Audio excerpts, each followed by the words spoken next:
ஐந்தாவது ஸ்லோகம். மகாபூதான்யஹங்காரஹ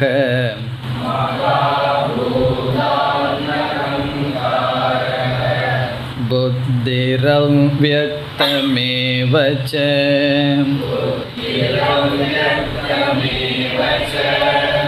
இந்திரியாணி தசைகம் ச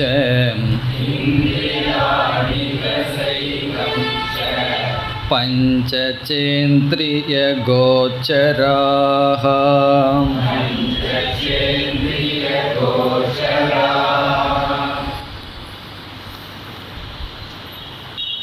உபதேசம் செய்தார். ஜீவனை பற்றிய ஆராய்ச்சி செய்து, ஈஸ்வரனை பற்றிய ஆராய்ச்சி செய்து, இந்த இருவருக்கும் அடிப்படையான உண்மையான சம்பந்தம் ஐக்கியம் என்றும், மேலோட்டமாக பார்த்தால், பொய்யின் அடிப்படையில் பார்த்தால் ஈஸ்வரன் காரணம், ஜீவன் காரியம் என்ற சம்பந்தமும் நம்மால் பார்க்கப்பட்டது. முதல் ஸ்லோகத்தில் பகவான் க்ஷேத்திரம் என்ற சொல்லை அறிமுகப்படுத்தி, இதம் ஷரீரம் கௌந்தேய க்ஷேத்திரம் இது அபிதீயதே என்று இந்த உடலை க்ஷேத்திரம் என்று கூறினார். பிறகு இந்த உடலை அறிபவனை க்ஷேத்ரஜ்ஞக என்ற சொல்லினால் குறிப்பிட்டார். அதற்கு பிறகு இந்த க்ஷேத்ரஜ்ஞனை நானாக அறிவாயாக என்று க்ஷேத்ரஜ்ஞனான ஜீவன், அறிவு சுரூபமான ஜீவனை நான் ஈஸ்வரன் பிரம்ம என்று ஐக்கியப்படுத்தினார். அதற்கு பிறகு 3, 4 இந்த 2 ஸ்லோகங்களில் க்ஷேத்திரம் என்ற தத்துவத்தை நான் விளக்கப் போகின்றேன் என்கின்ற பிரதிஜ்ஞை உறுதி செய்தார் பகவான். தது க்ஷேத்திரம் எது, அந்த க்ஷேத்திரம் என்பது என்ன, யாத்ருக் எந்த தன்மையுடன் கூடியது, எப்படிப்பட்ட விகாரங்களுடன் கூடியது, எதிலிருந்து எவைகள் தோன்றின, இப்படிப்பட்ட க்ஷேத்திர தத்துவத்தை விளக்கப் போகின்றேன். அது மட்டுமல்ல, அந்த க்ஷேத்ரஜ்ஞ தத்துவத்தையும் அந்த க்ஷேத்ரஜ்ஞனுடைய பெருமையையும் விபூதியையும் கூறப் போகிறேன் என்று 3வது ஸ்லோகத்தில் கூறி, 4வது ஸ்லோகத்தில் இப்பொழுது நாம் படித்து வருகின்ற அல்லது விசாரம் செய்து வருகின்ற அறிவின் பெருமையை பகவான் புகட்டினார். இது சாதாரணமான ஞானமல்ல, ரிஷிபிகி பகுதா கீதம், ரிஷிகளினால் புராணங்களில் ஸ்மிருதிகளில் விதவிதமாக இந்த ஞானம் பேசப்பட்டுள்ளது. பிறகு சந்தோபிகி உபனிஷத் மந்திரங்களினாலும் நன்கு விளக்கப்பட்டுள்ளது என்றெல்லாம் பகவான் இந்த ஞானத்தின் பெருமையை கூறினார். பிறகு 5வது ஸ்லோகத்தில்தான், இப்பொழுது நாம் பார்க்க ஆரம்பித்த ஸ்லோகத்தில்தான் பகவான் க்ஷேத்திரம் என்ற தத்துவத்தை விளக்குகின்றார். 5, 6 இந்த 2 ஸ்லோகத்தில் க்ஷேத்திரம் என்ற தத்துவம் விளக்கப்படுகின்றது. சென்ற வகுப்பில் இந்த விளக்கத்தை ஆரம்பித்தோம். இப்பொழுது அந்த ஆரம்பத்துடன் நாம் தொடர வேண்டும். இங்கு பகவான் க்ஷேத்திரம் என்ற சொல்லில் முதலில் ஷரீரத்தை மட்டும் கூறிய போதிலும், இந்த இடத்தில் என்ன செய்ய போகின்றார், அனைத்து பிரபஞ்சத்தையும் க்ஷேத்திரம் என்ற சொல்லில் குறிப்பிடப் போகின்றார். எவைகளெல்லாம் படைக்கப்பட்டதோ அவைகள் அனைத்தும் க்ஷேத்திரம் என்ற சொல்லில் பகவான் குறிப்பிடப் போகின்றார். படைக்கப்பட்ட இந்த அனைத்தும் 2 அவஸ்தைகளில் இருக்கின்றது என்று பார்த்தோம். ஒன்று அவ்யக்த அவஸ்தை, இனி ஒன்று வியக்த அவஸ்தை. அவ்யக்தம் என்றால் வெளித்தோற்றத்திற்கு வராத அவஸ்தை, காரண நிலை. வியக்தம் என்றால் வெளித்தோற்றத்திற்கு வந்து நாம் அனுபவிக்கக்கூடிய நிலை. இந்த இரண்டு விதமாக இருக்கின்ற பிரபஞ்சத்தை பகவான் க்ஷேத்திரம் என்று அழைக்கின்றார். பிறகு ஏற்கனவே கூறினார், இந்த இரண்டு விதமான க்ஷேத்திரங்களினுடைய தன்மைகள் என்ன, எவைகளிலிருந்து எவைகள் தோன்றின, இவைகளையெல்லாம் நான் சொல்லப் போகின்றேன் என்று உறுதிமொழி அளித்தார். அதை பகவான் இந்த 2 ஸ்லோகத்தில் செய்கின்றார். இந்த இடத்தில் பகவான் செய்வது சாங்கிய மதத்தில் பேசப்படுகின்ற சிருஷ்டி கிரமத்தை பகவான் கூறுகின்றார். ஒவ்வொரு மதத்திலும் எப்படி இந்த உலகம் தோன்றியது என்கின்ற சிருஷ்டி தத்துவமானது பேசப்படும். விஞ்ஞானிகளிலும் கூட விதவிதமான தியரி, விதவிதமான கருத்துக்கள் நிலவி வருகின்றது. பிக் பேங் தியரி என்று ஒன்றை சொல்வார்கள், மற்றவர்கள் அதை ஏற்றுக்கொள்ள மாட்டார்கள் என்று அனைவராலும் இந்த உலகம் எங்கிருந்து எந்த கிரமத்தில் தோன்றின என்ற விசாரம் செய்யப்பட்டிருக்கின்றது. வேதாந்தத்திலும் பலவிதமாக இந்த கிரமமானது பேசப்பட்டிருக்கின்றது. ஒரே ஒரு கிரமம் என்ற நியதி இல்லை, விதவிதமான கோணத்தில் விதவிதமாக பேசப்படும். அவ்விதம் சாங்கியம் என்ற ஒரு மதத்தில், கபில மகரிஷி உருவாக்கிய மதத்தில் சிருஷ்டி கிரமம் பேசப்பட்டுள்ளது. அந்த கிரமத்தை பகவான் இங்கு எடுத்து நமக்கு கொடுக்கின்றார். இதை கேட்டவுடன் நமக்கு என்ன தோன்றும்? அந்த சாங்கிய மதத்தை, அந்த கொள்கைகளை நாம் ஏற்றுக்கொள்வோமா என்றால் நாம் முழுமையாக ஏற்றுக்கொள்வதில்லை.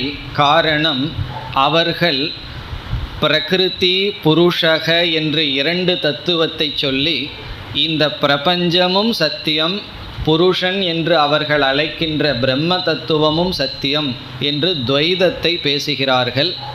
ஆகவே அவர்களுடைய மற்ற தத்துவங்களை நாம் எடுத்துக்கொள்வதில்லை. சிருஷ்டியை பற்றி பேசுகின்ற தத்துவத்தை நாம் எடுத்துக்கொள்கின்றோம். இதை நாம் சென்ற வகுப்பில் பார்த்தோம். யோகம் என்ற சாஸ்திரத்தில் பேசப்படுகின்ற சாதனைகளை நாம் எடுத்துக்கொள்வோம். இவ்விதம் அத்வைதத்தில் அனைத்து மதத்தில் இருக்கின்ற நல்ல நல்ல அம்சங்களை நாம் எடுத்துக்கொள்வோம். நமக்கு யாரிடமும் விரோதம் இல்லை. வேறொரு ஆசிரியர் கூறுவார், அத்வைதிகளுக்கு யாருடனும் பகைமை இல்லை. காரணம் என்ன என்றால், அவரவர்கள் நிலையில் இருக்கின்ற கருத்தை அந்தந்த நிலையில் நாம் ஏற்றுக்கொள்கின்றோம். இருமைதான் சத்தியம், துவைதம், விசிஷ்டாத்வைதம், இப்படிப்பட்டவர்கள் அத்வைதத்தை எந்த நிலையிலும் ஏற்றுக்கொள்ள மாட்டார்கள். ஒருவன் கூறுகின்றான், ஈஸ்வரனும் நானும் ஒன்றல்ல, அவர் வேறு நான் வேறுதான் என்று சொன்னால் அத்வைதி அப்படியே இருக்கட்டும் என்று சொல்லிவிடுவான். காரணம், அது ஒரு படியாக ஏற்றுக்கொள்வோம். ஒருவர் சொல்கிறார், இல்லை ஈஸ்வரன் என்னுடைய அங்கமாக இருக்கின்றான் என்று சொன்னால் அதையும் அத்வைதி ஏற்றுக்கொள்வான். எப்படி? அதுவும் ஒரு அங்கமாக, முன்னேற்றத்திற்கு ஒரு படியாக. இவ்விதம் அனைத்து மதங்களும் முன்னேற்றத்திற்கு ஒரு படி என்ற நிலையில் நாம் ஏற்றுக்கொள்வோம். ஆனால் முடிவாக ஏற்றுக்கொள்வதில்லை.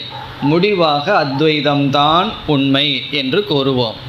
ஆனால் மற்ற மதவாதிகள் ஒரு படியாகவும் முடிவாகவும் கூட அத்வைதத்தை ஏற்றுக்கொள்வதில்லை. ஆகவே அவர்களுக்கு அத்வைத மதம் பகைமை, நமக்கு எந்த மதமும் பகைமை இல்லை. ஆகவேதான் பகவான் சாங்கிய மதத்தில் பேசப்படுகின்ற சிருஷ்டி கிரமத்தை இங்கு கூறி, இவ்விதம் இந்த க்ஷேத்திரமானது விஸ்தாரத்தை அடைந்துள்ளது என்று சொல்கின்றார். அவர்கள் 24 தத்துவம் பேசுகிறார்கள். அந்த 24 தத்துவத்தையும் பகவான் 5வது ஸ்லோகத்தில் வைத்திருக்கின்றார். நாம் சாங்கிய மதத்தில் எப்படி சிருஷ்டியை பேசுகிறார்கள் என்று தெரிந்து கொள்வதற்கு முன், வேதாந்தத்தில் நாம் எப்படி சிருஷ்டியை பேசுகின்றோம் என்பதை தெரிந்து கொள்ளலாம். அது இந்த இடத்தில் குறிப்பிடப்படவில்லை, ஆனால் நம்முடைய அறிவுக்கு அது தேவைப்படுகின்றது. ஆகவே இப்பொழுது நாம் என்ன செய்கின்றோம்? கொஞ்சம் அவுட் ஆஃப் சிலபஸ் போகிறோம். சில சமயங்களில் கிளாஸில் டீச்சர் அதை செய்வார்கள். ஒரே டெக்ஸ்ட்லேயே போயிட்டுருக்கிறதுக்கு பொதுவாக என்ன செய்வார்கள், அதை விட்டு கொஞ்சம் விலகி போய் மீண்டும் டெக்ஸ்ட்டுக்கு வருதல். அதேபோல் பகவான் இந்த இடத்தில் பேசியது சாங்கிய மதத்தில் சொல்லப்பட்ட சிருஷ்டியினுடைய கிரமம். அதை நாம் பார்க்க போகின்றோம். அதற்கு முன் வேதாந்தத்தில் நாம் எப்படி சிருஷ்டி கிரமத்தை பேசுவோம் என்பதை சுருக்கமாக பார்ப்போம். பிறகு பகவான் இங்கு கூறிய கருத்துக்கு வரலாம். இப்போ வேதாந்தத்திலும் ஒரே விதத்தில் இருக்காது, விதவிதமான இடங்களில் விதவிதமாக பேசப்படும். அதில் நாம் ஒரு விதத்தை எடுத்துக்கொண்டு மிக சுருக்கமாகத்தான் பார்க்க போகின்றோம். காரணம், மற்ற மதவாதிகள் பேசுவதை தெரிஞ்சிட்டு கடைசியில் நீ என்ன சொல்கிறாய்னா அது தெரியாது என்ற நிலை வரக்கூடாது. அவர்களெல்லாம் இப்படி சொல்கிறார்கள், சரி உன்னுடைய கொள்கை என்னன்னா அதுதான் எனக்கு தெரியாது என்று வரக்கூடாது. ஆகவே நாம் வேதாந்தத்தில் என்ன சிருஷ்டி முறையை பின்பற்றுகிறோம் அல்லது பேசுகிறோம் என்பதை இப்பொழுது பார்க்கின்றோம். இதில் முதலில் பிரம்ம என்ற ஒரு தத்துவம் இருக்கின்றது. பிறகு மாயா என்ற இனியொரு தத்துவம் இருக்கின்றது. பிரம்ம என்ற ஒரு தத்துவம், அதனுடைய லட்சணம் என்ன என்றால், நாம் ஈஸ்வரனை பற்றிய செய்த விசாரத்தில் ஈஸ்வரனை 2 கூறாக பிரித்து விசாரம் செய்தோம். ஒன்று ஈஸ்வரனுடைய அபரா பிரகிருதி, ஈஸ்வரனுடைய பரா பிரகிருதி. ஈஸ்வரனுடைய கீழான தத்துவம், மேலான தத்துவம். அந்த பரா பிரகிருதிக்கு கொடுத்த லட்சணம்தான் பிரம்ம என்ற சப்தத்தினுடைய லட்சணம். சத்தியம், ஞானம், அனந்தம், பூர்ணம், அறிவு சொரூபம் அல்லது சச்சிதானந்தம், இதெல்லாம் அந்த பிரம்மத்தினுடைய லட்சணம். இப்படிப்பட்ட பிரம்மனை சார்ந்து மாயா என்ற ஒரு தத்துவம் இருக்கின்றது. இப்போ மாயைக்கு முதல் லட்சணம் என்னவென்றால், எந்த ஒன்று பிரம்மத்தை சார்ந்து இருக்கின்றதோ அது மாயா. இப்போ மாயையை அறிமுகப்படுத்தும் பொழுதே பிரம்மத்தை சார்ந்து இருப்பது. பிறகு மாயைக்கு கொடுக்கிற அடுத்த லட்சணம் அனைத்திற்கும் காரணமாக இருப்பது. காரணம் என்றால் இங்கு ஜடரூபமான மாயை விகாரமடைந்துதான் இந்த உலகங்களாக அனைத்துமாக மாறியுள்ளது. இப்போ மாயையினுடைய அடுத்த லட்சணம் ஜடரூபமான காரண தத்துவம். இனி இந்த மாயை என்ற தத்துவத்தை நாம் 2 விதத்தில் பார்க்கலாம். இந்த மாயா என்ற தத்துவத்தை நம்ம 2 விதத்தில் பார்க்கலாம். ஒன்று, மாயா என்பதை முழுமையாக பார்த்தல். இதை சமஸ்கிருதத்தில் சமஷ்டி என்று சொல்லப்படுகிறது. சமஷ்டி என்றால் ஆஸ் டோட்டல், முழுமையாக பார்த்தல். பிறகு இந்த மாயையே தனித்தனியாக பார்த்தல், இண்டிவிஜுவல், தனித்தனியாக பார்த்தல் என்பதை சமஸ்கிருதத்தில் வியஷ்டி என்று சொல்லப்படுகிறது. வியஷ்டி என்றால் தனித்தனியாக மாயையை நாம் பார்த்தல். இதெல்லாம் அறிவுபூர்வமாக பார்த்தல். மாயைங்கிறத டேபிள் முன்னாடி வச்சுட்டு சேர்ந்து பார்க்கறது, பிரித்து பார்க்கறதுங்கிறது கிடையாது. இப்போ இதற்கு உதாரணம் சொன்னால் எளிமையில் புரிந்துவிடும். மரங்கள் என்று தனித்தனியாக மரங்களை பார்த்தல், அல்லது இவைகளையெல்லாம் சேர்த்து வனம், காடு என்று பார்த்தல். இப்போ நாம் ஒரு பெரிய வனத்துக்கு போகிறோம், காட்டுக்கு முன்னாடி நிற்கிறோம். அப்போ நமக்கு 2 திருஷ்டி இருக்கலாம்.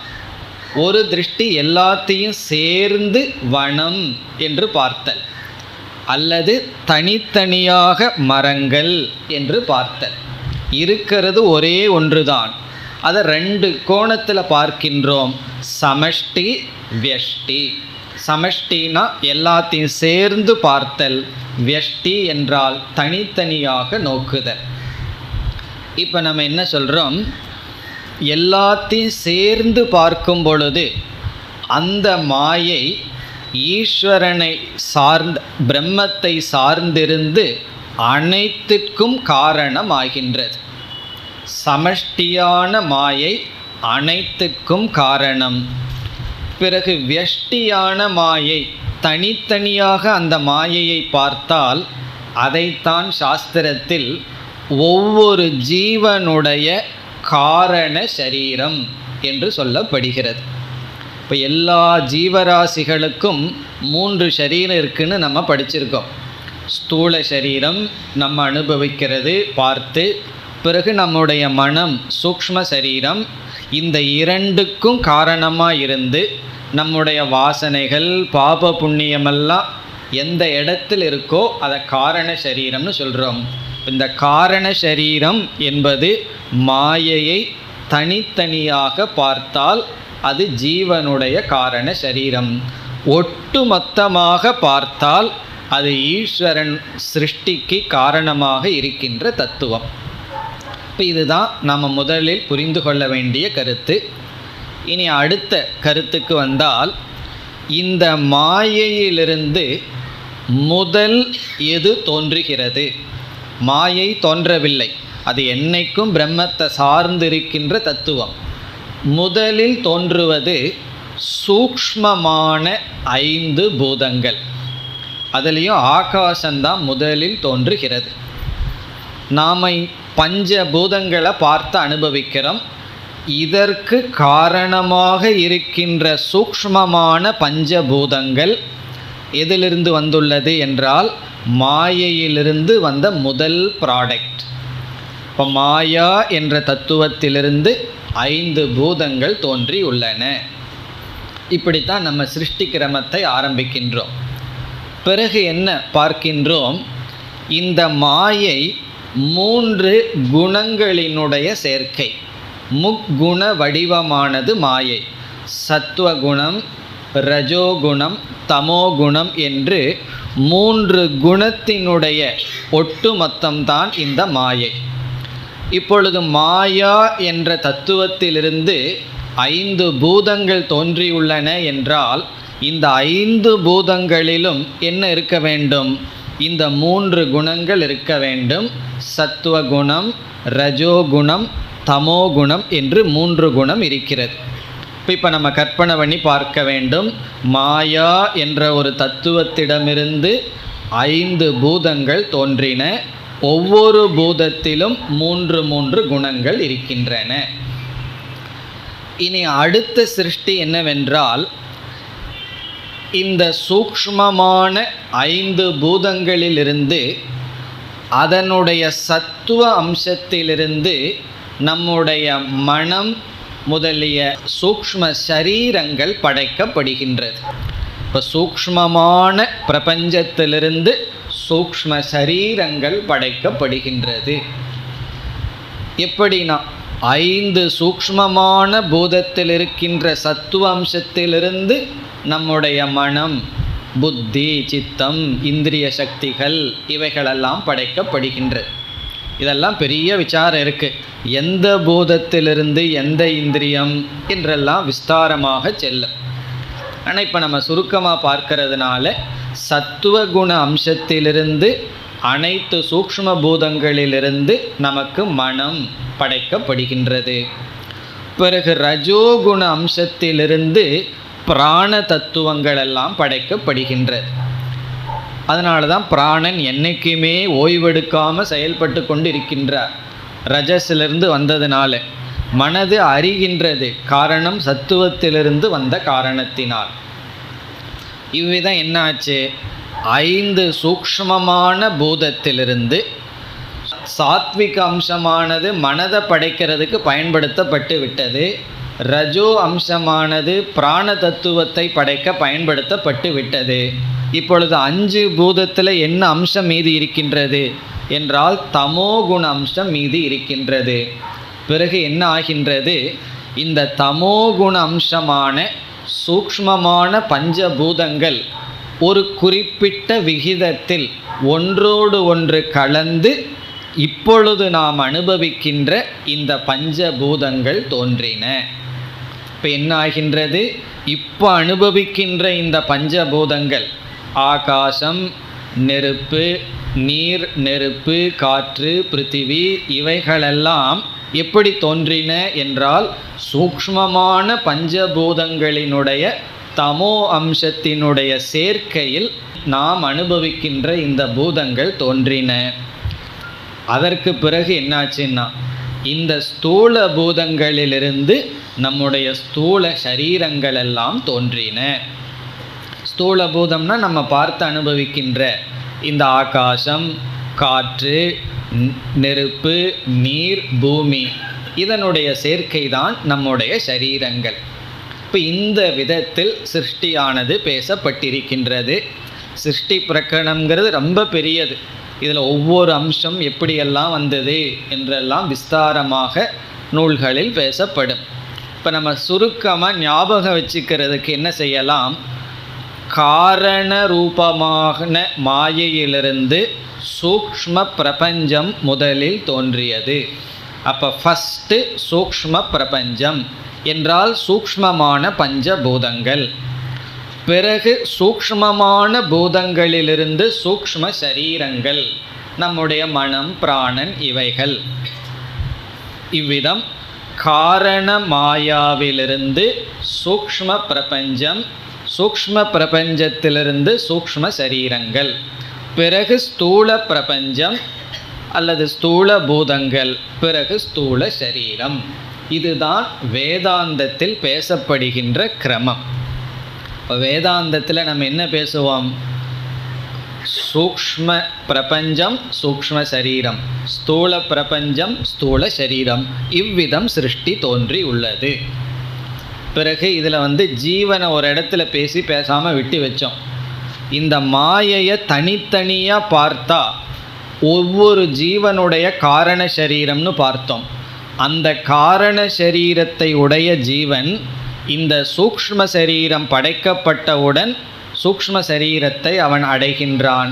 பிறகு ஸ்தூல சரீரத்தை அடைகின்றான். இப்போ நாம் எந்த அளவுக்கு வந்திருக்கோம்? காரண சரீரத்துடன் இருந்த நாம் சூக்ஷ்ம சரீரத்தை எடுத்து ஸ்தூல சரீரத்தை அடைந்துள்ளோம். பிறகு என்ன நடக்குங்கிறதெல்லாம் பிறகு வருகின்ற இடங்களில் நம்ம பார்க்கலாம். இவ்விதம் சிருஷ்டி கிரமம் வேதாந்தத்தில் பேசப்படும். வேதாந்தத்தில் பேசப்படுற ஒரு விதமான சிருஷ்டி கிரமம் வேறு விதத்திலும் பல இடங்களில் பேசப்பட்டிருக்கின்றது. இனி நாம் பகவான் இங்கு சொல்கின்ற சாங்கிய சிருஷ்டி எப்படி என்று இப்பொழுது பார்க்கலாம். இப்போ இதை பார்க்கும் பொழுது நம்ம மனதில் என்ன இருக்கணும்? க்ஷேத்திரம் என்ற சொல்லுக்கு அனைத்து படைப்பும் பொருள். அந்த படைப்புகளெல்லாம் எப்படியெல்லாம் தோன்றி உள்ளன, எந்தெந்த விகாரங்களுடன் கூடி இருக்கின்றது, அதை பகவான் இங்கு பேசுகின்றார். இப்பொழுது நம்ம சாங்கிய சிருஷ்டியை பார்க்க ஆரம்பிக்கின்றோம். அவர்கள் 24 தத்துவங்களை பேசுகின்றார். அந்த 24 என்ன என்று பார்த்துவிட்டு நாம் ஸ்லோகத்திற்குள் செல்லலாம். அவர்கள் பேசுகின்ற முதல் தத்துவம் இங்கு பகவான் அவ்வியக்தம் என்ற சொல்லில் அழைக்கின்றார். அவ்வியக்தம் என்ற சொல்லில் அவர்கள் பேசுகின்ற முதல் தத்துவத்தை அழைக்கின்றார். அதை அவர்கள் 2 சொற்களில் கூறுவார்கள். ஒன்று பிரகிருதி, இனி ஒன்று பிரதானம். பிரதானம் என்ற ஒரு சொல் அல்லது பிரகிருதி என்ற ஒரு சொல்லை சாங்கிய மதத்தை சார்ந்தவர்கள் கையாளுவார்கள். அதை பகவான் இங்கு அவ்வியக்தம் என்ற சொல்லில் சொல்கின்றார். இதை நம்ம வேதாந்தத்தில் மாயைக்கு கிட்டத்தட்ட சரியாக வரும். ஆனால் இந்த மாயை சார்ந்துள்ளது ஜடம்னெல்லாம் சொல்கிறோம். ஆனால் அவர்கள் இது சுதந்திரமாக இருக்கிறது என்றெல்லாம் சொல்வார்கள். இப்போ நாம் மாயையை எந்த ஸ்தானத்தில் வைக்கிறோமோ அந்த ஸ்தானத்தில் அவர்கள் பிரகிருதி என்ற ஒரு சொல் அல்லது பிரதானம் என்ற ஒரு தத்துவம், அதை இங்கு பகவான் அவ்வியக்தம் என்று சொல்கிறார். இது முதல் தத்துவம். பிறகு அவ்வியக்தம் என்ற சூக்ஷ்மமான காரண தத்துவத்திலிருந்து அடுத்த சிருஷ்டி ஸ்டேஜ் சாங்கியர்கள் மகத் என்று சொல்வார்கள். அவ்யக்தத்திலிருந்து மகத் என்ற தத்துவம் தோன்றி உள்ளது, அது அவர்கள் சொல்வது. அந்த மகத் என்பது இரண்டாவது தத்துவம். அதை இந்த ஸ்லோகத்தில் பகவான் புத்திஹி என்ற சொல்லில் அழைக்கின்றார். இப்போ இந்த ஸ்லோகத்தில் பகவான் புத்தி என்று அழைப்பது அவர்கள் கூறுகின்ற இரண்டாவது தத்துவமான மகத் என்ற தத்துவம். அதாவது அவ்யக்தம் என்பதனுடைய அடுத்த ஸ்டேஜ் மகத். இனி மூன்றாவது அகங்காரக. அகங்காரக என்பது சாங்கியர்கள் கூறுகின்ற மூன்றாவது தத்துவம். அகங்காரக நம்ம சாதாரணமாக சொல்கிற ஈகோ அது அல்ல, இதுவும் சூக்ஷ்மமானது, மூன்றாவது நிலையில் இருப்பது. இப்போ இதுவரைக்கும் மூன்று தத்துவம் நமக்கு வந்துள்ளது.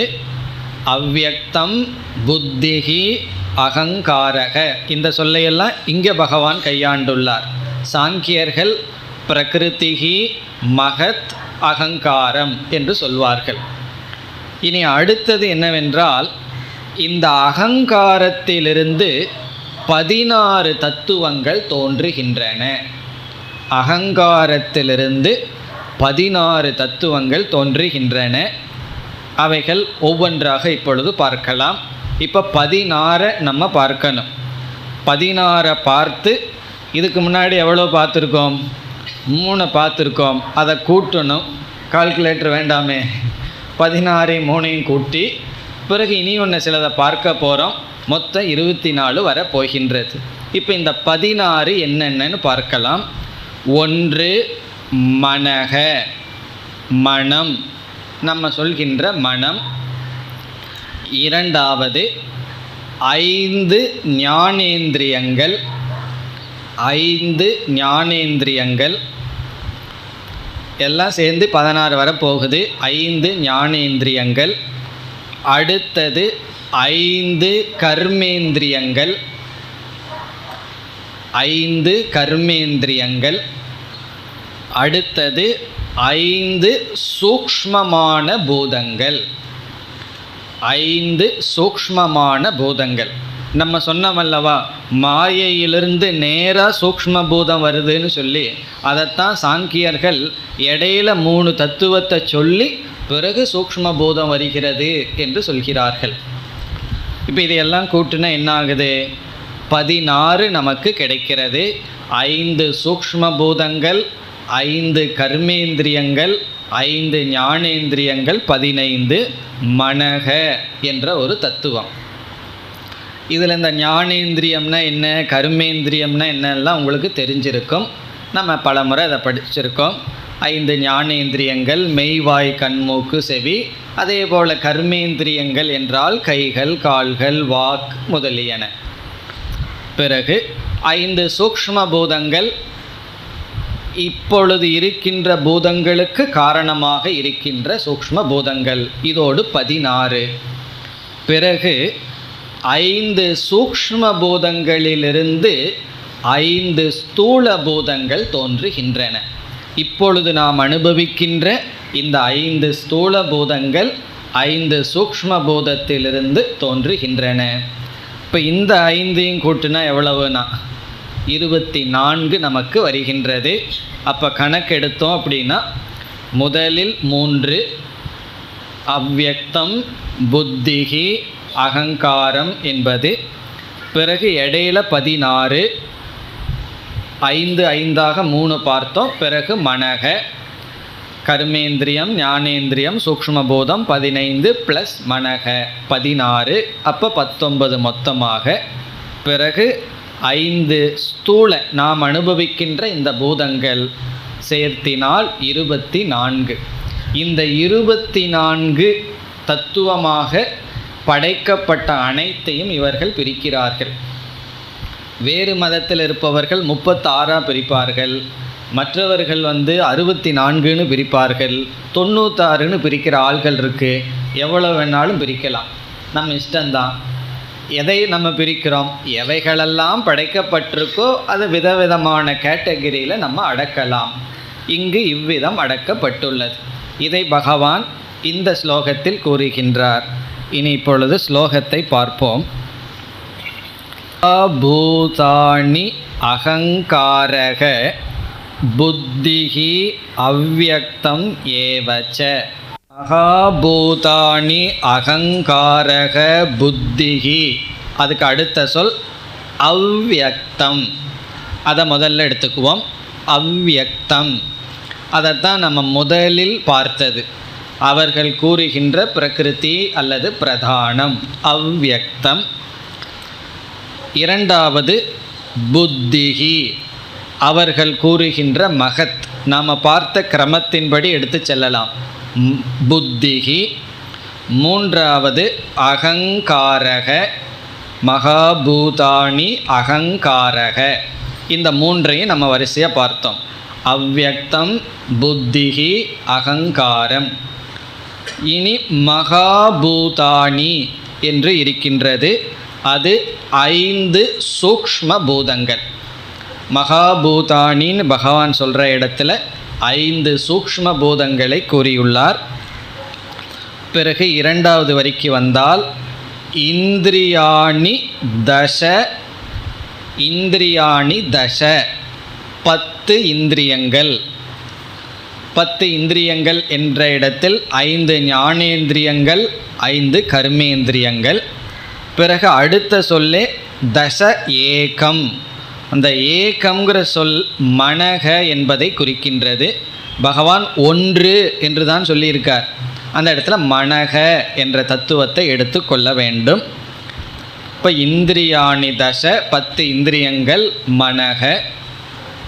இனி கடைசி பகுதி பஞ்ச இந்திரிய கோச்சராகா. இது ஸ்தூல பஞ்சபூதத்தை குறிக்கின்றது. நாம் அனுபவிக்கின்ற இந்த ஸ்தூல பஞ்சபூதத்தை பகவான் இந்திரிய கோச்சராகா என்று சொல்கிறார். அதனுடைய அர்த்தம் என்ன என்றால் இந்திரியங்களினால் அனுபவிக்க கூடியது. கோச்சரம்னா விஷயக, அனுபவிக்க கூடியது. இந்திரிய கோச்சரம், இந்திரியங்களினால் புலன்களுக்கு புலப்படுகின்ற 5 பூதங்கள். இதெல்லாம் என்ன புரிஞ்சுக்கிறோம்? இந்த உலகத்தை எத்தனையோ கூறா போட்டாலும் விதவிதமாக இந்த க்ஷேத்திரம் பிரிந்துள்ளது, அவ்வளவுதான் சாரம். இதையெல்லாம் நான் மனப்பாடம் பண்ணி வச்சுக்கணுமான்னெல்லாம் கேட்டால் வேண்டாம், அவசியம் இல்லை. காரணம் என்னன்னா விதவிதமாக இந்த உலகம் பிரிந்திருக்கு, அது நமக்கு போதும். இனி அடுத்த ஸ்லோகத்தில் பகவான் என்ன சொல்கின்றார் என்று பார்க்கலாம். 6வது ஸ்லோகம். இச்சா த்வேஷ சுகம் துக்கம்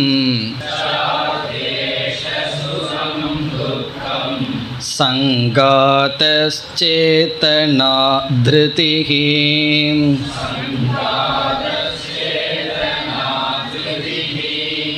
ஏதத் க்ஷேத்ரம் சமாசேன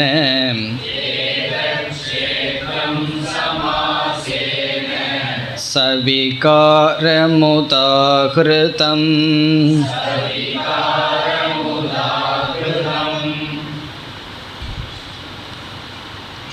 இந்த ஸ்லோகத்திலும் பகவான் க்ஷேத்திரம் என்ற தத்துவத்தையே விளக்குகின்றார். ஆனால் இங்கு ஒரு முக்கியமான கருத்தை பகவான் நமக்கு கொடுக்கின்றார். க்ஷேத்திரம் என்றால் நாம் என்ன பார்த்தோம்? நம்மால் அனுபவிக்கக்கூடிய ஜட பிரபஞ்சம் என்று பார்த்தோம்.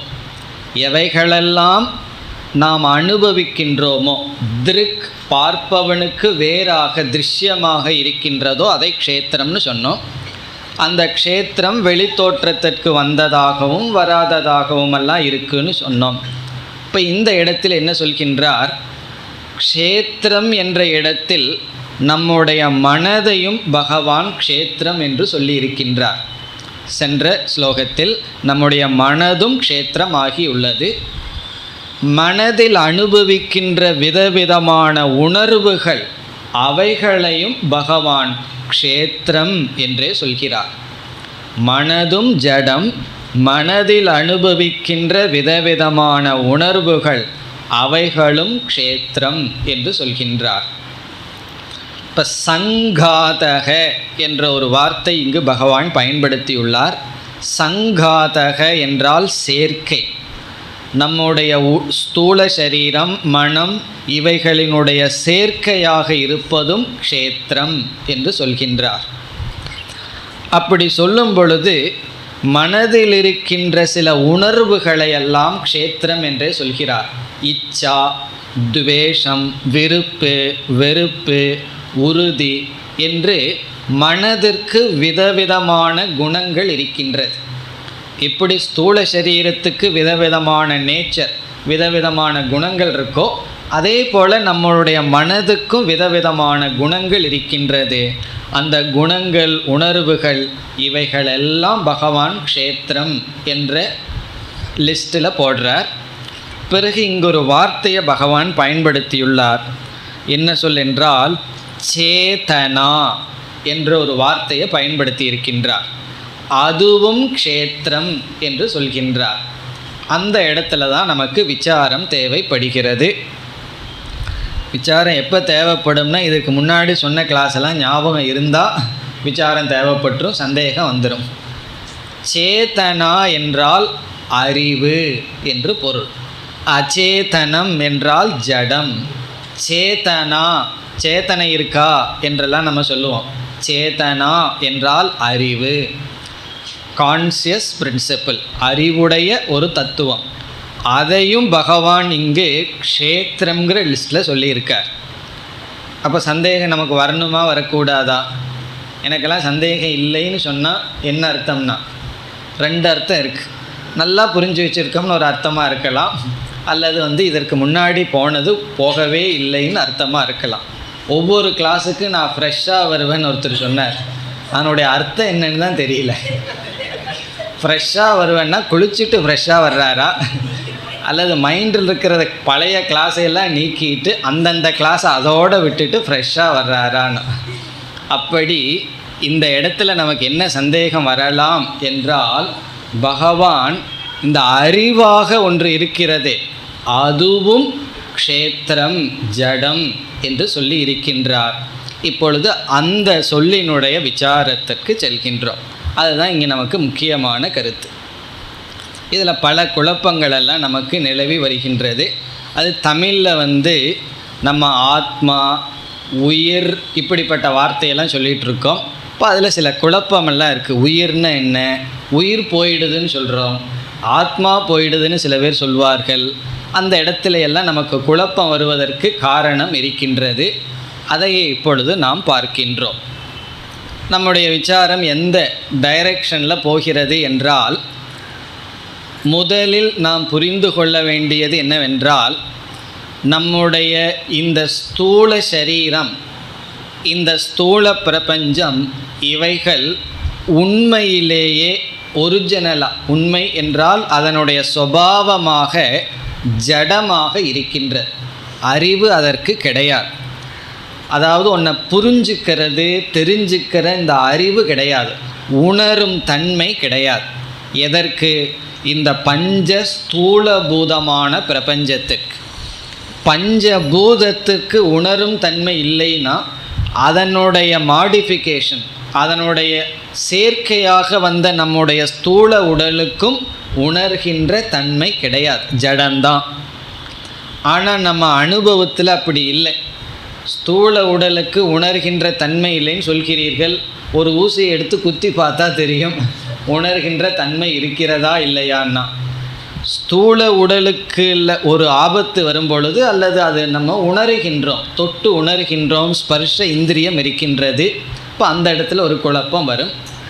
பிறகு நம்முடைய மனம் இருக்கின்றதல்லவா, அதுவும் சூக்ஷ்மமான பஞ்சபூதத்திலிருந்து படைக்கப்பட்டது. எப்படி ஸ்தூலமான பஞ்சபூதத்திலிருந்து இந்த உடல் படைக்கப்பட்டதோ, அப்படி சூக்ஷ்மமான பஞ்சபூதத்திலிருந்து படைக்கப்பட்டது தான் நம்முடைய மனம். இப்போ சூக்ஷ்மமான பஞ்சபூதங்கள் ஜட ரூபம் என்றால், மனது எப்படி இருக்கணும்? மனதும் ஜடமாகத்தான் இருக்கணும். ஜடமான களிமண்ணிலிருந்து பானையை பண்ணுனா பானை எந்திரிச்சு ஓட ஆரம்பிச்சிருமோன்னா ஓடாது. காரணம் என்ன? ஜடமான களிமண்லேருந்து தான் பண்ணியிருக்கோம், அதுவும் ஜடமாக தான் உட்கார்ந்துருக்கும். அதே போல் ஜடமான பஞ்சபூதத்திலிருந்து செய்யப்பட்ட மனமும் எப்படி இருக்கணும்? அதனுடைய சுபாவம் என்ன, சொரூபம் என்ன என்றால் அதுவும் ஜட சொரூபம். ஆனால் நம்முடைய அனுபவத்தில் நம்முடைய மனதை எப்பொழுதும் ஜடமாக அனுபவித்ததில்லை, அனுபவிக்கவும் முடியாது. இப்போ மனதுக்குள் இருக்கின்ற நாம் உணருகின்ற அந்த ஒரு அறிவு இருக்கின்றதல்லவா, இது ஒரு பெரிய மிஸ்ட்ரி, இது ஒரு அதிசயமாக அல்லது புதிராக இன்று வரை இருக்கின்ற. விஞ்ஞானிகள்லாம் என்ன சொல்கிறார்கள்? இந்த கான்சியஸ் பிரின்சிபிள் எங்கே இருக்குது, எங்கே லொக்கேட்டட்? இந்த மனதுக்குள் இருக்கின்ற அறிவு இருக்கின்றதே, மனதுக்கு அறிகிற சக்தி இருக்கின்றதே, இந்த அறிவு எங்கிருந்து வந்தது, இந்த அறிவு எப்படி தோன்றியது என்றெல்லாம் இன்னும் முடிவு செய்ய முடியவில்லை என்று சொல்லிக்கொண்டு இருக்கின்றார்கள். அது முடிவு செய்ய முடியாத மாதிரி தான் இருந்து கொண்டு இருக்கின்றது. இப்பொழுது அது எப்படி வந்தது என்பது தான் நம்முடைய கேள்வி. இப்பொழுது இந்த ஜடமான மனதிற்கு எல்லா காலத்திலும் ஒரு அறிவு இருக்கின்றது, அதனால தான் மனது அனைத்தையும் அறிகின்றது. பிறகு இந்த அறிவுடன் இருக்கின்ற மனம், அதை கொஞ்சம் ஹையர் லாங்குவேஜில் சொல்லணும்னா சூக்ஷ்ம சரீரம். அறிவுடன் இருக்கின்ற இந்த சூக்ஷ்ம சரீரம் இந்த ஸ்தூல தேகத்தில் அபிமானம் வைக்கும் பொழுது மனதில் இருக்கின்ற அறிவானது ஸ்தூல சரீரத்திற்கும் பரவி விடுகிறது.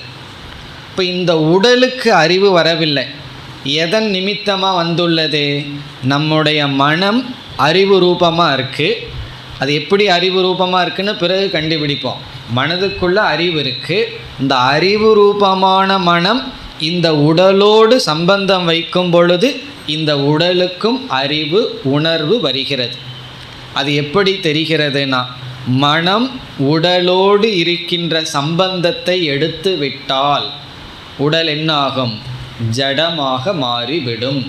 அதனால தான் தூங்கும்போது அவன் மரக்கட்டையை போல தூங்குறான்னு சொல்லுவோம். காரணம் என்ன?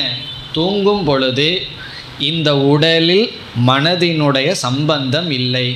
பிறகு கடைசியாக தூங்குறதுன்னு ஒன்று இருக்குது. அது அப்போ என்ன ஆகும்னா, இந்த சூக்ஷ்ம சரீரமே உடலை விட்டு போனவுடன் மீண்டும் அது ஜடமாக விழுந்து விடுகின்றது. அப்போ இதிலிருந்து முதல் கருத்து நமக்கு என்ன தெரிகிறது என்றால், மனதில் ஒரு அறிவு சேதனா இருக்கின்றது. அந்த அறிவுடன் கூடிய மனம் எங்கு அபிமானம் வைக்கின்றதோ அதன் விளைவாக அந்த இடமும் ஒரு அறியும் தன்மையை, உணரும் தன்மையை அடைகிறது. அப்போ நம்முடைய ஸ்தூல சரீரத்திற்கு உணரும் தன்மை, அறிவு வருவதற்கு காரணம் மனம் இந்த உடலில் அல்லது சூக்ஷ்ம சரீரம் இந்த உடலில் அபிமானம் வைத்த காரணத்தினால். இதை நம்ம எளிதில் புரிஞ்சுக்கலாம். இனி அடுத்த படிக்கு போகிறோம். இந்த மனதிற்கு எப்படி இந்த அறிவு வந்தது, இதுதான் கேள்வி. இதனை இப்போ நம்ம சொன்ன கருத்து மிக எளிமையில் புரிஞ்சுக்கலாம். காரணம் என்ன? மனது அறிவுடன் இருக்குது, அறிவுடன் கூடிய மனசு இந்த உடல் அபிமானம் வச்ச உடனே உடலுக்கு அறிவு வந்துடுது. உடனே தான் வேறுபாடு வருது. வெளியிருக்கிற பஞ்சபூதங்கள் வேறு, இந்த உடல் வேறுங்கிற டிவிஷனே அப்பொழுது தான் வருகின்றது. ஏன்னா வெளியிருக்கிற டேபிள் அழுகிறதில்லை, உணர்றதில்லை, ஆனால் நம்முடைய சரீரம் உணர்கின்றது. இந்த மாற்றத்திற்கு காரணம் மனம் உடலில் அபிமானத்தை வைக்கிறது. இனி அடுத்த கேள்விக்கு போகிறோம். மனதிற்கு உணர்வு எங்கிருந்து வந்தது என்ற கேள்வி வரும்பொழுது இந்த இடத்துல நம்ம முழுமையாக சாஸ்திரத்தை தான் நம்பி இந்த அறிவை அடைய முடியும். இப்போ இந்த இடத்துல வேதாந்த சாஸ்திரம் என்ன சொல்கின்றது? பிரம்ம என்ற ஒரு தத்துவம் இருக்குது. ஆரம்பத்திலேயே முதல்ல அதான் அறிமுகப்படுத்தினோம்.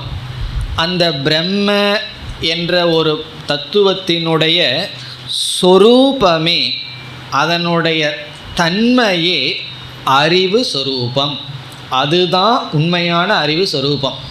இப்போ பிரம்மத்தினுடைய சொரூபம் என்ன என்றால் அறிவு சொரூபம். பிரம்மத்துக்கு இனி ஒரு சொரூபம் இருக்குது, சத் சொரூபம், இருத்தல், எல்லா காலத்திலும் மாறாது இருத்தல். அதைத்தான் சத்தியம். எப்படிப்பட்ட சத்தியம்னா அனந்தம் சத்தியம், வரையறுக்க முடியாத சத்தியம். எப்படிப்பட்ட அறிவுனா அனந்தம் ஞானம், வரையறுக்க முடியாத ஞான சொரூபம். இப்போ அந்த பிரம்மத்தை மனசில் வச்சுட்டு இப்பொழுது என்ன நேரிடுகிறது? ஜடமான மாயை பிரம்மத்தோடு சேரும் பொழுது, ஜடமான மாயை பிரம்மத்தோடு சேரும் பொழுது அந்த மாயைக்கு ஒரு அறிவு வருகின்றது, அறிவு சொரூபம் வருகின்றது. பிறகு அந்த அறிவு சொரூபமான அந்த மாயை தான் அனைத்துமாக மாறியுள்ளது. மாயையிலிருந்து முதல் ப்ராடக்ட் என்ன, மாயையிலிருந்து வந்த முதல் தத்துவம் என்ன என்றால், நம்ம வேதாந்தத்தில் பார்த்துருக்கோம் 5 சூக்ஷ்மமான பூதங்கள். இப்போ 5 சூக்ஷ்மமான பூதங்கள் மாயையிலிருந்து முதல்ல வந்திருக்கு. இந்த 5 சூக்ஷ்மமான பூதங்களிலிருந்து என்ன உருவாகியிருக்குன்னா நம்முடைய சூக்ஷ்ம சரீரங்கள் உருவாகி இருக்கின்றது. அப்போ சூக்ஷ்ம சரீரம் என்பது மாயையிலிருந்து வந்த சூக்ஷ்மமான பூதத்தினுடைய விகாரம். இப்பொழுது இந்த சூக்ஷ்ம சரீரத்துக்கு ஒரு சக்தி வந்து இருக்கின்றது. சூக்ஷ்ம பூதத்துக்கும் சூக்ஷ்ம சரீரத்துக்கும் அது என்ன சக்தி என்றால், இந்த பிரம்மனுடைய அறிவை பிரதிபிம்பிக்கும் சக்தி சூக்ஷ்ம சரீரத்துக்கு இருக்கின்றது. இப்போ நம்ம சூக்ஷ்ம சரீரத்துக்கு இருக்கிற ஸ்பெஷாலிட்டி என்ன, முக்கியத்துவம் என்ன என்றால், பரம்பொருளிடம் இருக்கின்ற பிரம்மத்தினுடைய அறிவை பிரதிபிம்பிக்கும் சக்தியுடன் சுபாவமாக இருக்கின்றது. ஸ்தூல பிரபஞ்சத்துக்கு இல்லை, ஸ்தூல பூதங்களுக்கு கிடையாது, சூக்ஷ்ம சரீரத்துக்கு மட்டும் இருக்கின்றது. அப்போ சூக்ஷ்ம சரீரம் உற்பத்தியான உடனே என்ன ஆயிரும், பரம்பொருளினுடைய அறிவானது அங்கு பிரதிபிம்பிக்கும். எப்படி என்றால், சூரியன் இருக்கு, சூரியனுடைய பிரதிபிம்பம் தண்ணீரில் இருக்குது. ஆனால் சூரியனுடைய பிரதிபிம்பம் பாறையில் பார்க்கிறோமா? சூரியனுடைய பிரகாசம் பாறையிலையும் படுது, தண்ணீரிலையும் படுது. ஆனால் தண்ணீருக்கு மட்டும் ஒரு சக்தி இருக்குது. என்ன சக்தினா, அதே போல் ஒரு சூரியனை தனக்குள்ளே காட்டுற சக்தி. ஆனால் பாறைக்கு அந்த நிலை இல்லை. காரணம் என்னென்னா, பாறையில் ஒரு அசுத்தம் இருக்குது, தண்ணீர் ரொம்ப ரிஃபைன்டு தூய்மையாக இருக்குது, சூக்ஷ்மமாக இருக்குது பாறையை காட்டிலும். அல்லது தூய்மையான சுத்தமான கண்ணாடியை வச்சோம்னாலும் கூட என்ன கிடைக்கின்றது, பிரதிபிம்பம் கிடைக்கின்றது. அதுபோல நம்முடைய மனதில் என்ன ஏற்பட்டுள்ளது என்றால், பரபிரம்மத்தினுடைய பிரதிபிம்பம், அதனுடைய ரிஃப்ளெக்ஷன் நம்முடைய மனதில் இருக்கின்றது. ஆகவே மனது எப்படி செயல்படுகிறது, ஒரு அறிவுடன் செயல்படுகின்றது. இந்த பரபிரம்மத்திடம் இருக்கின்ற அறிவுக்கு சாஸ்திரத்தில் இனியொரு பெயர் சித் என்று சொல்லப்படுகிறது. சித் என்றால் அறிவு. யாருடைய அறிவு? பரபிரம்மத்தினுடைய சொரூபம். பிறகு இந்த சித்தை போல பொய்யாக இனி ஒரு அறிவு எங்கு தோன்றியுள்ளது? நம்முடைய மனதில் தோன்றியுள்ளது அல்லவா? அப்படி சமஸ்கிருதத்தில் இனியொரு சொல் இருக்கு. எந்த ஒன்று ஒரிஜினலாக இல்லாமல் பொய்யாக தோன்றியுள்ளதோ அதற்கு ஆபாசம் என்று அழைக்கப்படுகிறது. ஆபாசம்னா அதை போன்று தோன்றுகிறது. பாசக என்றால் தோன்றுகிறது, ஆபாசகனா அதை போன்று. ஆசமந்தாத் பாசதே இது ஆபாசக. இது சமஸ்கிருத சொல். தமிழில் ஆபாசம்னா அசிங்கம் நல்ல அர்த்தம், அந்த பொருள் அல்ல. ஆபாசம் என்றால் அதை போன்று தோன்றியுள்ளது. இப்போ இங்கே எதை போன்று தோன்றியுள்ளது? பிரம்மத்தினுடைய அறிவு சித்தை போன்று இங்கு ஒரு சித் இருப்பதனால் இந்த சூக்ஷ்ம சரீரத்தில் இருக்கிற அறிவு இருக்கிறதல்லவா, அதை சாஸ்திரம் சிதாபாசக என்று அழைக்கும். இப்போ சிதாபாசம் என்றால் என்ன? உங்களுக்கெல்லாம் எக்ஸாம் வைக்கிறதா இருந்தால் இந்த கேள்வி தான் கேட்டுருவேன். ஆனால் எக்ஸாம் இல்லை, வந்து கேட்டு போகிறீர்கள். எக்ஸாம் வைக்கணும்னா ஃபஸ்ட்டு 10 மார்க் கொஸ்டின் என்ன? எக்ஸ்பிளைன் சிதாபாசா வித் ஃபுல் பேஜுன்னு கொடுத்துருவேன். என்ன சிதாபாசம்? இன்றைக்கி சொன்ன கிளாஸ் எல்லாம் ஞாபகம் வச்சுட்டு எழுதணும். சிதாபாசம் என்றால் ஜடமான மனதிற்குள் சித் சொரூபமான பிரம்மத்தை போன்ற ஒரு அறிவு மனதில் இருக்கின்றது. அது சிதாபாசம். இந்த சிதாபாசம் இப்போ மனசு வந்து எங்கிருந்து அறிவை வாங்குச்சு? பிரம்மத்திடமிருந்து ரிஃப்ளெக்ஷனை வாங்குச்சு. பிறகு என்ன செய்கிறது? இந்த உடலுக்கு அந்த அறிவை கொடுக்கின்றது. இப்பொழுது இந்த சிதாபாசம் சத்தியமா மித்யாவா, உண்மையா பொய்யா என்ற கேள்வி வந்தால் என்ன பதில் சொல்லணும்? சிதாபாசம்னு சொன்னாவே பொய் தான், அதை போன்று தோற்றம், அப்போ அது அல்ல. ஆகவே அதுவும் என்னாகின்றது? அனித்தியம். ஆகவே பகவான் அதையையும் க்ஷேத்திரம் என்று சொல்கின்றார். இப்போ பகவான் எதையெல்லாம் க்ஷேத்திரம்னு சொல்கிறார்? ஜடமான இந்த பிரபஞ்சம் க்ஷேத்திரம். பிறகு சூக்ஷ்மமான பிரபஞ்சத்தில் க்ஷேத்திரஜனை போல, அறிவை போல இனியொரு அறிவும் வேலை செஞ்சிட்ருக்கு. அதையும் நீ பார்த்து ஏமாந்துராத அப்படின்னு சொல்கிறார். அது அறிவை போல தெரிஞ்சாலும் அதுவும் க்ஷேத்திரம்தான். நம்ம மனசில் இருக்கின்ற அறிவு அதை எதில் போட்டுறக்கூடாது? பிரம்மத்திடம் சேர்த்திராது. அது பிரம்மத்தினுடைய பிரதிபிம்பம். ஆகவே அதுவும் க்ஷேத்திரம். பிறகு நாம் வந்து உயிர் போயிடுது, அவர் போயிட்டார் அப்படின்னு சொல்கிறது. இந்த உயிர்னு தமிழில் நம்ம சொல்கிறது சிதாபாசம் ப்ளஸ் சூக்ஷ்ம சரீரம். இதைத்தான் நம்ம உயிர் அப்படிங்கிற வார்த்தையில் பயன்படுத்துகிறோம். இப்போ உயிர்னு சொன்னால் அறிவுடையது தானே போக முடியும். எது போகுதுன்னா உடலிலிருந்து எது போகுது? நம்முடைய சூக்ஷ்ம சரீரமும் அதற்குள் இருக்கிற ரிஃப்ளெக்ஷன் சிதாபாசமும் ஜீவன் கர்மவினைக்கு தகுந்த மாதிரி செல்கின்றான். இப்போது இந்த சிதாபாசம் ப்ளஸ் சூக்ஷ்ம சரீரம், பிறகு அதோட காரண சரீரம் இருக்குது. இந்த மூன்றும் தான் ஜீவன். இவன் என்ன செய்கின்றான்? அவனுடைய பாப புண்ணியத்தை அனுபவிப்பதற்காக ஸ்தூல சரீரம் மாறி ஸ்தூல சரீரத்தை எடுத்து கொண்டிருக்கின்றான். இந்த பிரம்மனோ ஆத்மாவோ ஒரு சரீரத்திலிருந்து இனி ஒரு சரீரத்துக்கு போவது கிடையாது. பாப புண்ணியத்தை அனுபவிக்கிறது கிடையாது. பிறகு இந்த ட்ராவல் பண்ணுறது, சொர்க்கத்துக்கு போகிறது, நரகத்துக்கு போகிறதெல்லாம் இந்த ஆத்மா செய்வதில்லை. எது செல்கிறது, எது உடலை விட்டு செல்கிறது என்றால் ஆத்மா செல்வதில்லை. ஆத்மா எல்லா இடத்துலையும் இருக்குது. டெட் பாடியிலையும் கூட ஆத்மா தான் இருக்குது, எல்லா இடத்துலையும் வியாபிச்சு இருக்குது.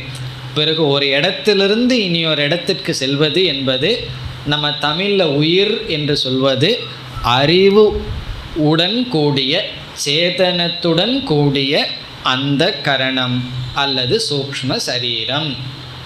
இதெல்லாம் எதற்குனா இந்த இடத்துல பகவான் சேதனா என்ற சொல்லுக்கு பொருள் என்னவென்றால் சிதாபாசக.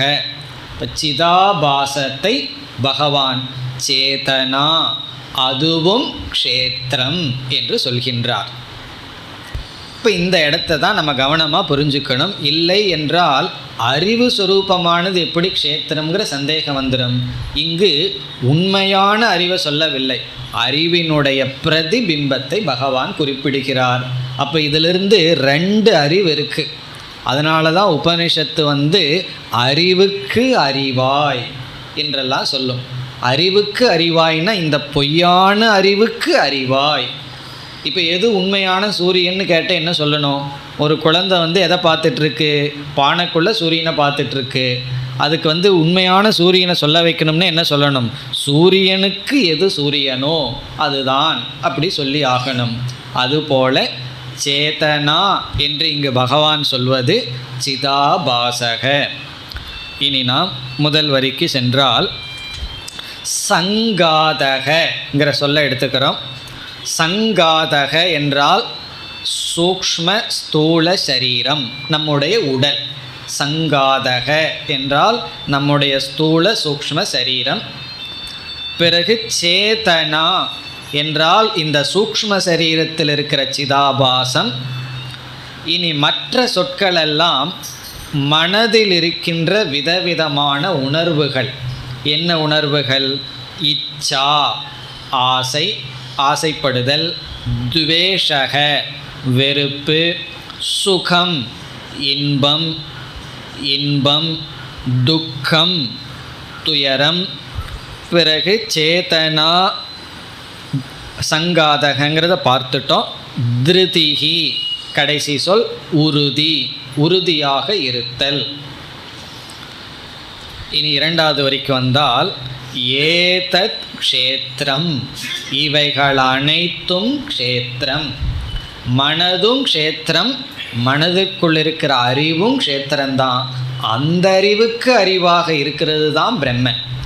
ஏதத் க்ஷேத்திரம் சமாசேன சவிகாரம் உதாகிருதம். உதாகிருதம்னா என்னால் விளக்கப்பட்டது. உதாகிருதம் நான் விளக்கினேன். எப்படின்னா சமாசேன சுருக்கமாக. ஏன்னா சிருஷ்டியை பற்றி பேச ஆரம்பித்தோம்னா ரொம்ப பேசலாம். பகவான் சொல்கிறார், நான் ரொம்ப சுருக்கமாக கூறினேன். சமாசேன சவிகாரம் என்றால் எப்படி ஒரு க்ஷேத்திரம் என்னென்ன விகாரங்களுடன் கூடி உள்ளது என்ற கருத்துடனும், சவிகாரம்னா எதிலிருந்து எது வந்தது என்று 5வது ஸ்லோகத்தில் சொன்னதை சொல்கிறார். சவிகாரம் விகாரத்துடனும் சமாசேன சுருக்கமாக என்னால் கூறப்பட்டது. இதோடு க்ஷேத்திரம் என்ற டாபிக் முடிவடைகிறது. இனி பயந்துக்க வேண்டாம், இதே போல தான் அடுத்த கிளாஸ் எல்லாம் போகுமான்னு சொல்லி. இனி அடுத்த மிக மிக முக்கியமான இன்ட்ரெஸ்டிங் டாப்பிக்கு பகவான் வரப்போகிறார். வேல்யூஸை இனி பகவான் சொல்ல போகின்றார். அமானித்துவம் அதம்பித்துவம்னு என்னென்ன குணங்கள் நட்பண்புகள் நம்ம வேல்யூஸை இனி பகவான் சொல்ல போகின்றார். அமானித்துவம் அதம்பித்துவம்னு என்னென்ன குணங்கள் நட்பண்புகள் நம்ம மனதில் இருக்க வேண்டும் என்ற தலைப்புக்கு இனி அடுத்ததாக வர இருக்கின்றார். அடுத்த வகுப்பில் பார்க்கலாம். ஓம் பூர்ணமத பூர்ணமிதம் பூர்ணாத் பூர்ணமுதச்யதே பூர்ணஸ்ய பூர்ணமாதாய பூர்ணமேவாவசிஷ்யதே. ஓம் சாந்தி சாந்தி சாந்தி.